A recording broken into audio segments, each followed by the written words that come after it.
This is a sound which was lost for 100 years. Dance music written for the first and greatest Victorian private band.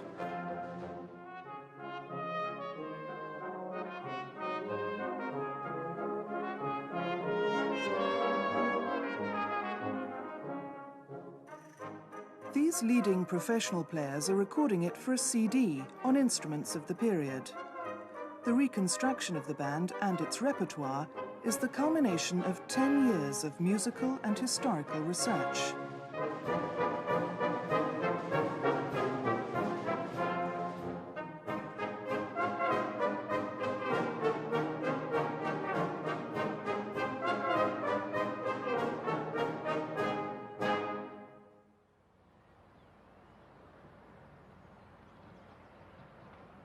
The Cyfarthfa band was formed in Merthyr Tydfil in the early years of Queen Victoria's reign. Merthyr was the largest town in Wales and one of the world's most important centres of iron production. The biggest ironworks in the town was the great Cyfarthfa Works, owned by the Crauchete family.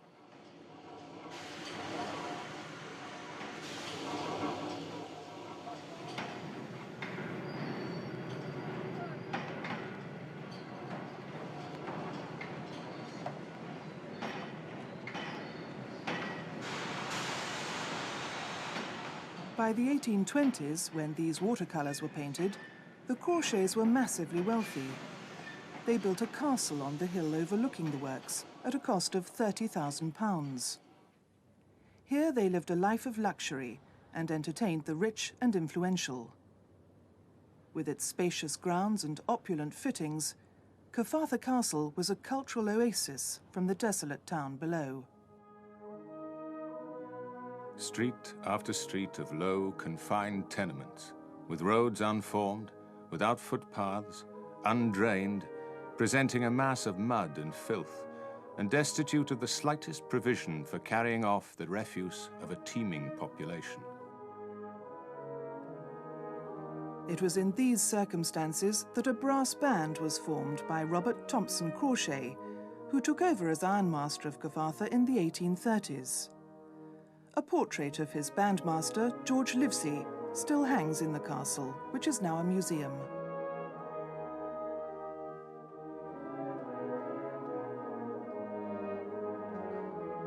Little was known about Crauchete's band. History books always described it as being formed in 1844, about the time when amateur working-class bands were being set up all over Britain. The assumption was that this was just another works band, like any other.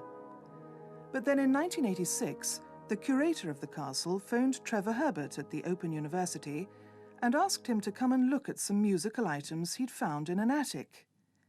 They included a most unusual collection of brass instruments. On the rim of the bells was engraved the name of the owner of the Cyfarthfa ironworks. These were some of the lost instruments of the Cyfarthfa band, and as Trevor Herbert examined them, he realized that the widely held assumptions about the band must be wrong. Until well into the 19th century, the players in this band were playing on keyed instruments like this one. Even when they changed to more modern instruments, they bought foreign imports, mainly from Vienna, with rotary valves. Now this runs directly contrary to the pattern that was occurring throughout the rest of the country. Brass bands were being set up, and they tended to play exclusively instruments with piston valves, just like this. This, I think, is very interesting, because it suggests that the Cyfarthfa band was different. It was not just any brass band. It was not a part of the great amateur working-class brass band movement. Piston valves were widely available in Britain from the mid-1840s.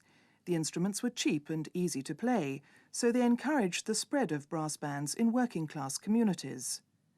Trevor Herbert's suspicion that the Cyfarthfa band was different was supported by a receipt which he found in the Crauchete archives. It lists older instruments such as ophicleides and keyed bugles. Robert Crauchete bought 3 8-keyed bugles with tuning slides in 1840. This means that he had an established band before the spread of piston valves. This is confirmed by Crawshay's obituary in a Merthyr newspaper. It gives a date for the founding of the band, 1838.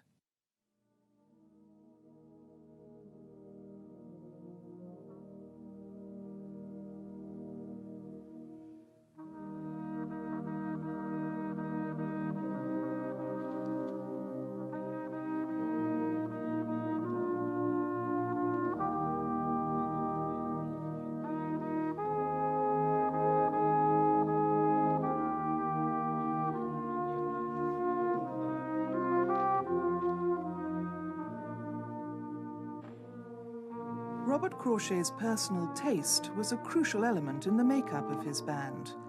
As late as the 1860s, he was still using the old keyed instruments, together with the newer valve instruments as they came in. Trevor Herbert had already worked on several projects with the virtuoso trumpeter John Wallis, and they decided to reconstruct the sound of the band around 1860 because of its unique mix of sonorities. I think is the most interesting period of the band's history, but with all most interesting periods, you have the most problems. Although some of the instruments were in the museum, finding 20 mid-19th century instruments in working order I thought would be beyond us. But in the end, the probe process took between 3 and 4 years.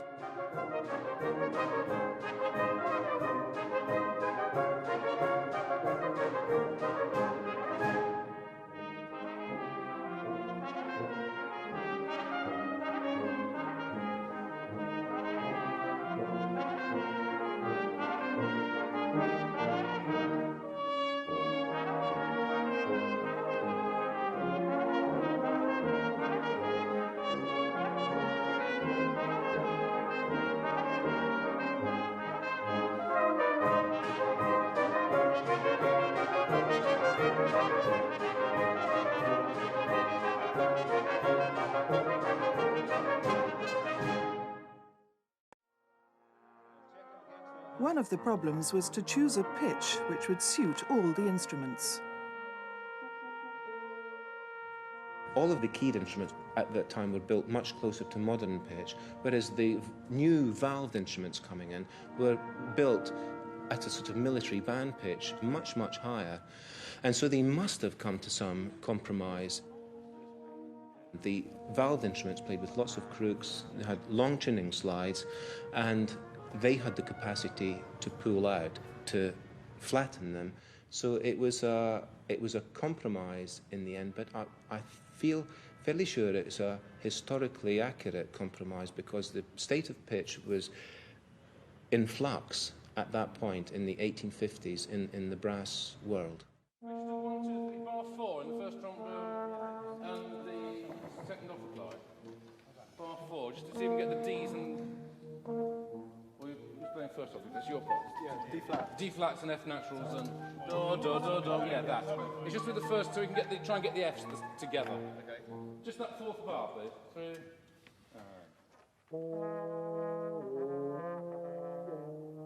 We get the G natural higher. Yeah. Yeah. Again.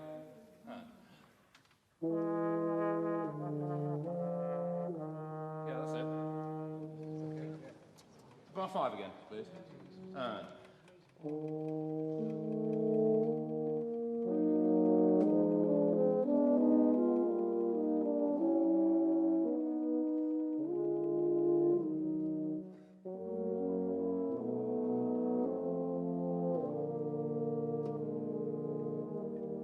that's better.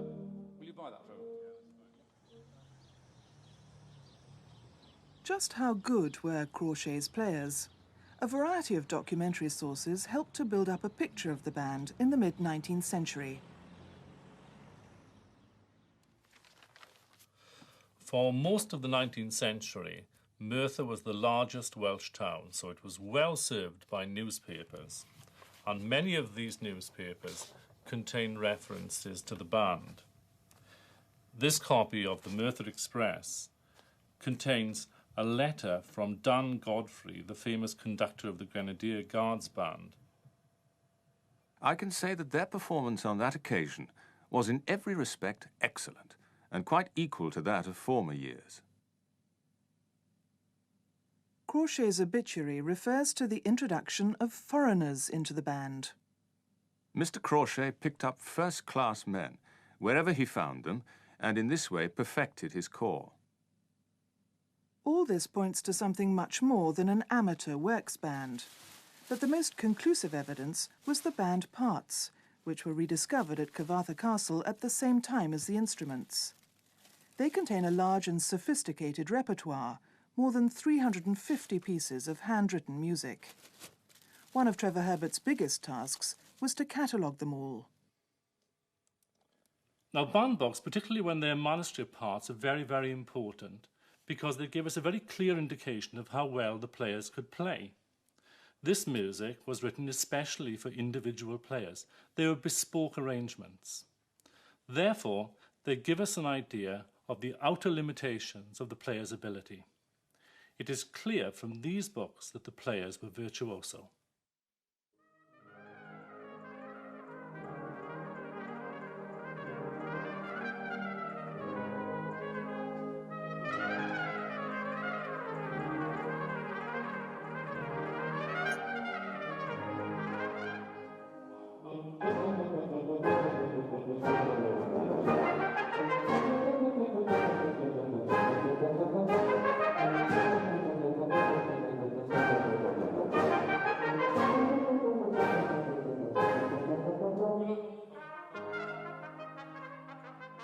I had the pleasure of hearing them play and was astonished at their proficiency. The bandmaster had them under excellent control. He everywhere took the time well, and the instruments preserved it, each taking up his lead with spirit and accuracy.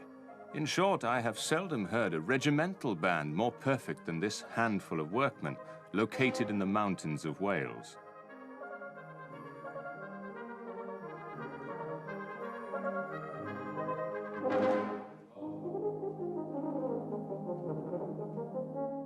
Clearly, the Cyfarthfa band was far more than a handful of workmen.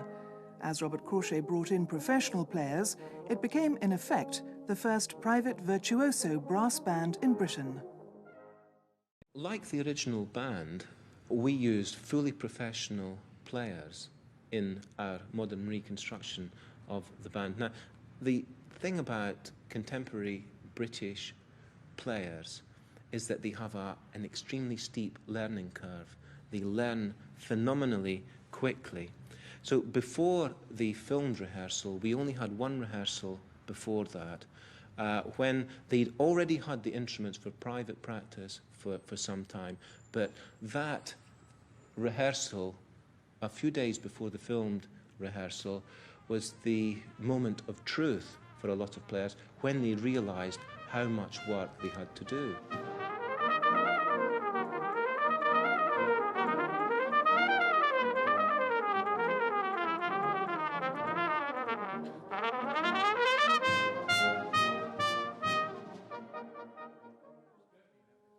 There were no conductor's scores, and the individual parts often needed correcting. There were still a lot of mistakes in the parts and bars missing, quite an amazing amount, really, when you think from the evidence of the parts, how dog-eared a lot of them are, how often they were played.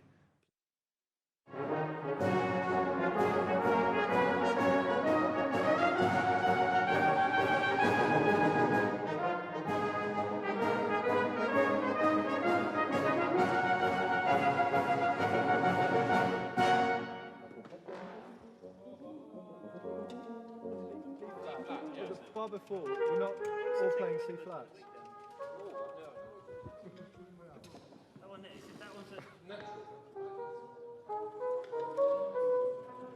Should we just try this bar slowly? Yeah.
This is the first opportunity for the players to hear how this unique combination of instruments is sounding, so it's an anxious moment. That's right, yeah. That's right. I think it's very close. We think we can hear everything. Yeah, Yeah. Okay. the only part where I felt that things like ophicleides and baritones were missing were in long sustained notes. I can hear it when they're together with the cornets and bugles again, da da da da da da or whatever. But there are some marvelous chordal writing in the middle. Yeah, it's probably my fault, because where I am, I hear an awful lot of them. Really? I mean, I don't get a balance like you're getting in here, because I'm so close to them. So I'm saying shush, shush, shush. And in fact, I don't need to. We're just worried a little bit about the definition on the bass end, on the tubas. They say it sounds gloopy. Gloopy. Gloopy. That'll be a technical term.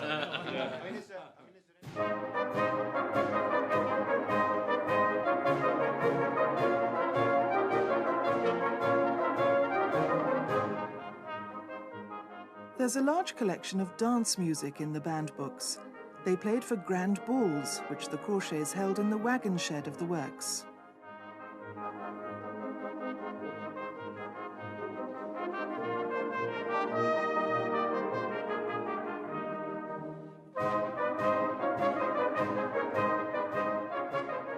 This photograph was taken in 1871 at the marriage of Robert Crawshay's daughter.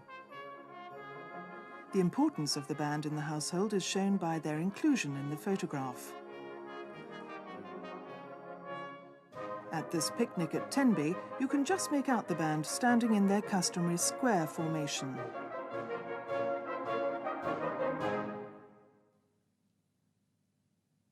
On the bandmaster's music stand is a page of Beethoven's First Symphony. The band books contain a very wide repertoire of 19th century art music, including several complete symphonies and excerpts from the latest Italian operas.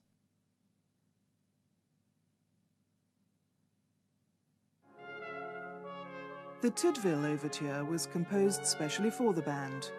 Joseph Parry was born in Merthyr and became the first professor of music at the University of Wales. This is probably the earliest work written for brass band by a composer of this stature.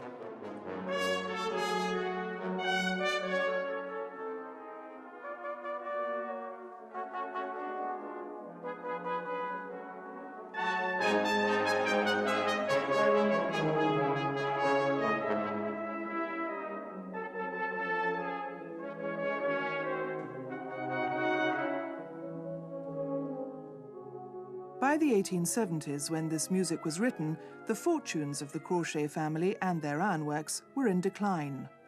Robert Crawshay had been deaf since a stroke in 1859, but he continued to support the band and to run the ironworks. In 1866, his father wrote to him about his management of the works. You have made the damnedest mess of them that ever man made of a good concern. Not one farthing profit did you make last year. Your deafness unfits you for anything but fishing. But you will not see this, or your utter want of success. Your affectionate father, William Crawshay. In fact, the odds had been stacked against the Cyfarthfa ironworks for some years. There was strong competition from the other works in the area and from abroad, and the demand for iron was in decline. In 1874, prices slumped. There was a strike over wage cuts, and the works were closed. In 1877, the workers gathered outside the castle, hoping to persuade Robert Crawshay to change his mind, but in vain. He told them that the Cyfarthfa works would never open again in his lifetime. His beloved band was there in the crowd.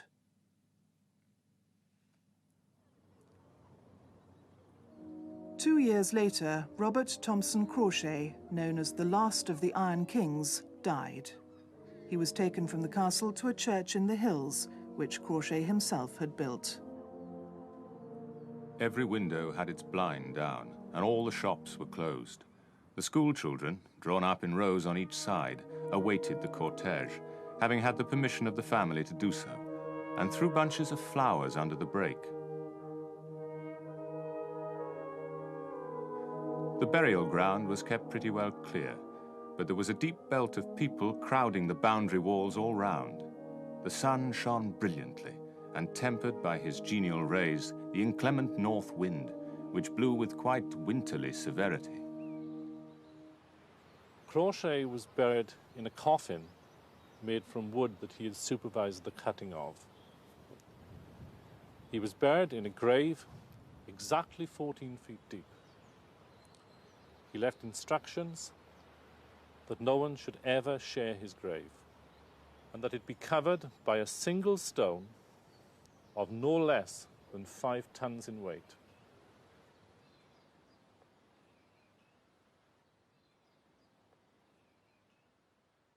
The significance of the inscription is obscure. Some said that Crochet was a tyrannical employer. Perhaps he carried guilt for the failure of the ironworks. What is now established is that he created a unique musical institution, which he developed according to his own taste and sustained with passion to the very end of his life, despite his deafness. In accordance with his instructions, the wagon which took him to his grave carried only one passenger: George Livesey, conductor of the celebrated Cyfarthfa band.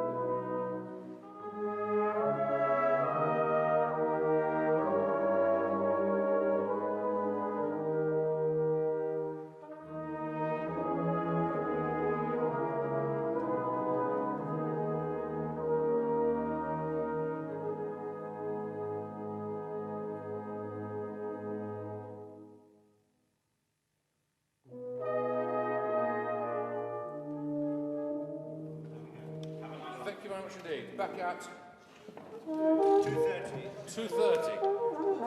2:30.